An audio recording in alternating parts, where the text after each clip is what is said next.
Welcome to the Off the Dome Sports Podcast, where two sports lovers sit and give their hot takes off the dome. Off the dome. That was hilarious.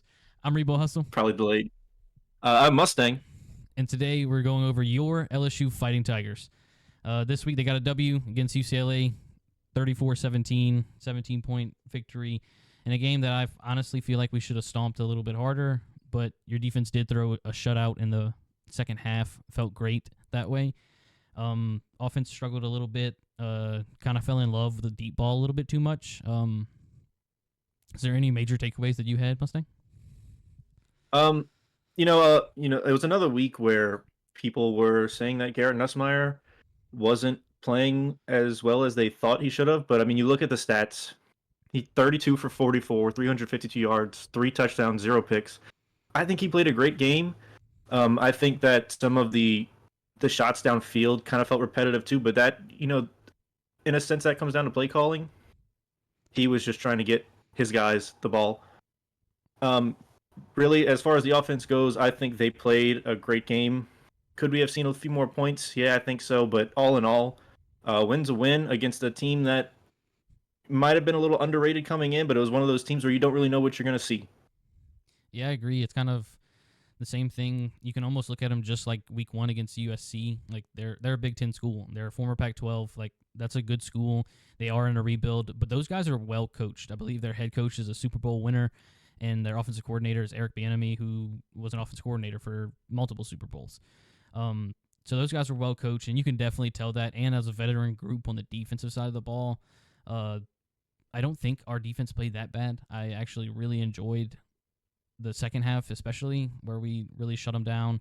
But of course, like you're going to have the big plays, and that's what struck us in the first half, like a couple 50-50 balls on the sideline. You're not going to win all of them. That's why they're called 50-50 balls.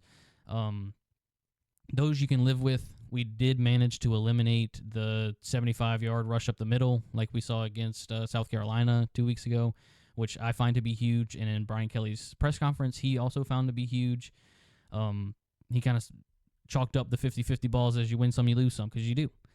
But one thing that I want to take away from his press conference is he seems like he hasn't come out and said it directly, but he seems to be leaning into this team, especially defensively, just growing and getting better, especially the younger players. The excitement that came over his face when he was talking about the 5 freshmen that were on the field all at the same time, and that being Deshaun Spears, safety out of Denham Springs, who we kind of considered to be a center fielder, and he's kind of become the Weeks of this season, where he's a little-known guy, but he always finds his nose on the football. Almost every play that I can remember seeing him in, he is always around the tackle, and you'll probably notice it going forward. Look out for number 10. Also, defensive lineman Gabriel Rutherford on the edge, Ahmad Bro, and Dominic McKinley. Gabriel Rutherford out of Evangel.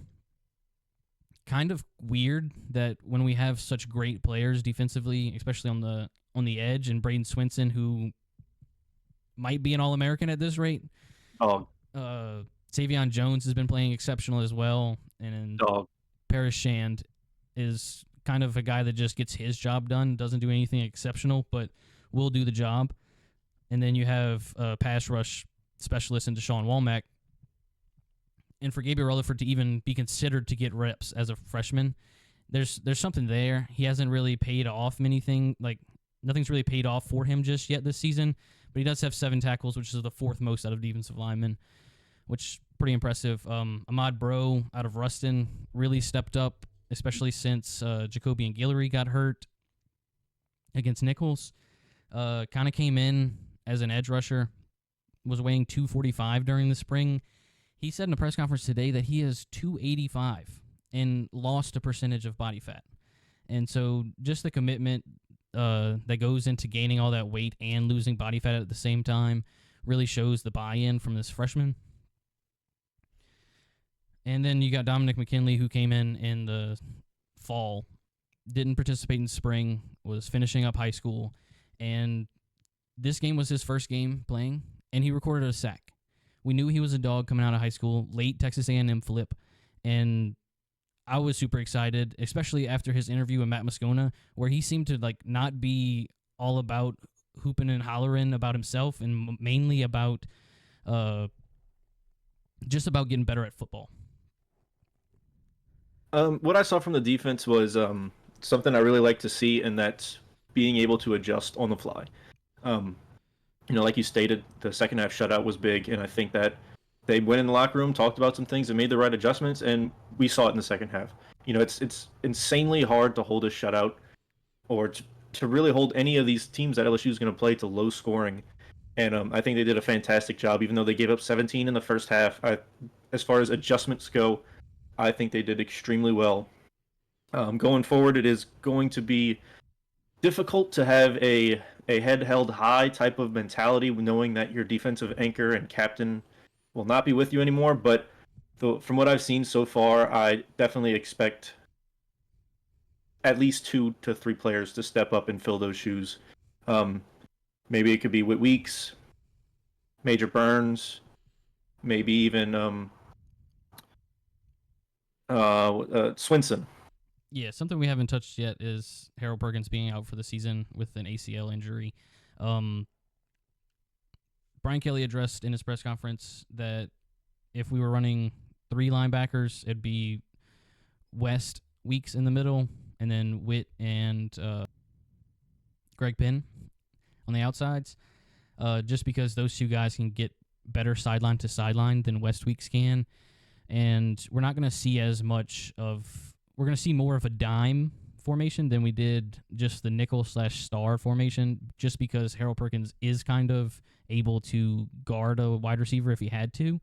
And so we rarely ran dime. He mentioned that we would just be running an extra safety or an extra corner depending on the time. Also, Zy Alexander is a little banged up. He talked about the potential of Javen Toviano being able to get some run at corner and leaving the revolving door of our safeties alone and making sure not to pull Sage Ryan away from the safeties just because he's been playing so well. Other than that, looking forward, we've got South Alabama, who has proven to be an extremely good offense. I don't care who they're playing. It was Northwestern State that they hung 66 on a short fourth quarter. Like, I think the coaches handshake agreed that the fourth quarter would only be like 6 minutes or something. And then they beat the ever-loving Tar out of Appalachian State, and that's been one of the powerhouses out of the group of 4. So this is a high-powered offense. A lot of guys on that offense and their team in general are SEC transfers, some guys that just hadn't got a shot yet, and so they transferred to a smaller school, and they just all happen to be on this South Alabama team.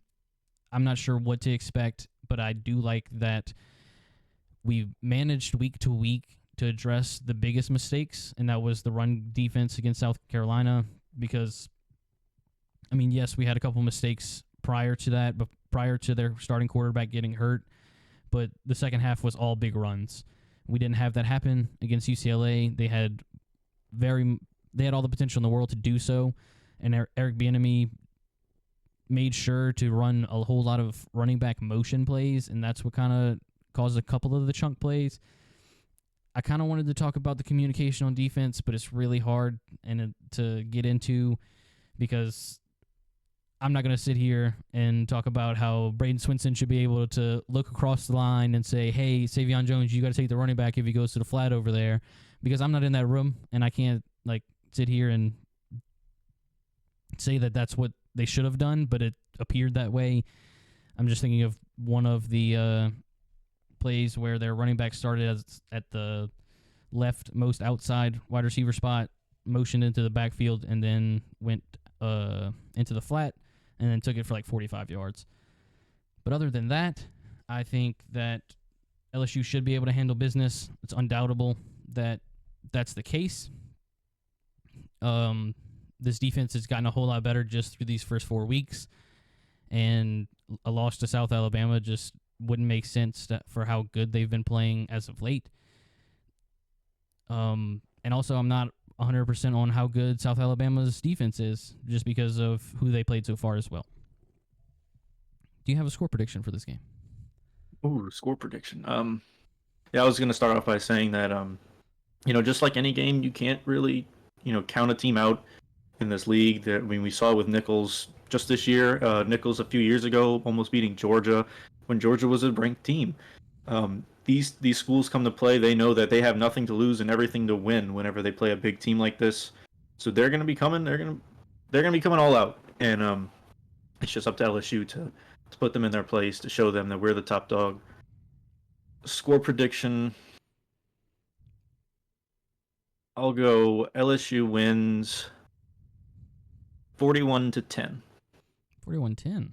Great defensive game from LSU. Are you predicting there? I'm going to give South Alabama some respect. They're going to score at least 21 points. So give me LSU 37. South Alabama 21, maybe 24. I believe both of those cover the spread. What is the spread at? No idea. I'll get back to you on it. I can pull it up quick. Spread is 22 points LSU. Wow, that's less than UCLA. Yeah. I mean, we know that South Alabama's offense is going to be electric, and I'm sure they're going to find ways to get those chunk plays. I did watch a film breakdown of the UCLA game, and they did talk about using the running back as a motion type offense that really disrupts LSU. But I do love the fact that if you look back at last year, a lot of our secondary problems were just busted coverages and mental mistakes. And Corey Raymond seems to have come in, or Blake Baker, whoever decided, well, we should do this, but simplify the coverage.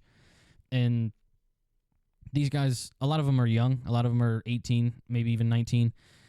And just simplifying the coverage makes it easier on them, know that they've got their quarter, their third, or their half the field. And you can really see that, especially in, of course you're going to see it in stops, but you can see it even whenever we do give up the chunk play, that there's always a guy there. We're never just getting the top blown off of us and there's nobody there. But yeah, I'm looking forward to this weekend. I think South Alabama has a chance to be really good this year, especially in the American, I believe they're in now. And just because, I mean, Tulane has played a tough schedule so far, and they've got a chance. South Alabama has a chance to make some noise in the American, and we may even see them in the playoff if things fall the way they do.